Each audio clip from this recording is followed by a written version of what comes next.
So you see, there's two ways to look at virtually anything. One is the violent way and one is the peaceful way. That's the yin and the yang of the universe. The violent way is to analyze something. When you take something and analyze it, you tear it apart. You break it open. You crush it. You dissect it. You pull it all apart and see what's in it. So that's what people do with a relationship. Analyzing is a very violent intellectual act, if you've never thought of that. And it's a victimizing stance. It's violent intellectually in that it tears apart. Now, the opposite of analyzing something is synthesizing, that is, bringing together, looking at what holds it together. What are the similarities? What is it that we have in common here?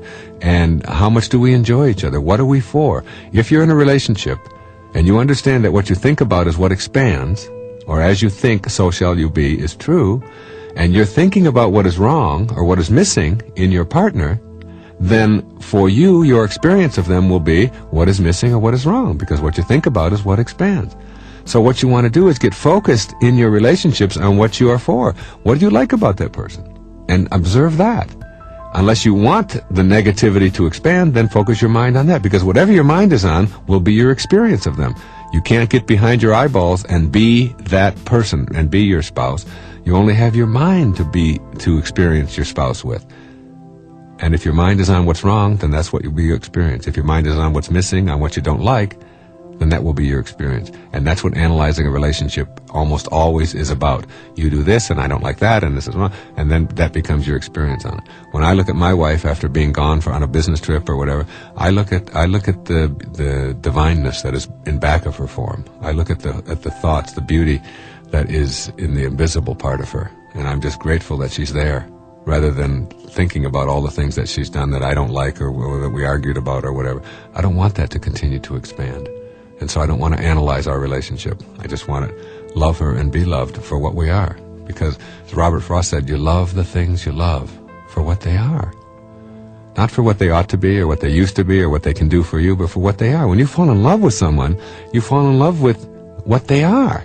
You don't look in their eyes and say, you're really beautiful, but if only your eyes were a different color, then I could like you so much better. Or if only you were a little taller or a little shorter or your hair were a little this or that. You don't do that. You just go, You're just so gaga in love because you are loving what they are. And then you get into a relationship and mature the relationship, and now your mature relationship is, you should have done this, and if only you did that. And that's what destroys it.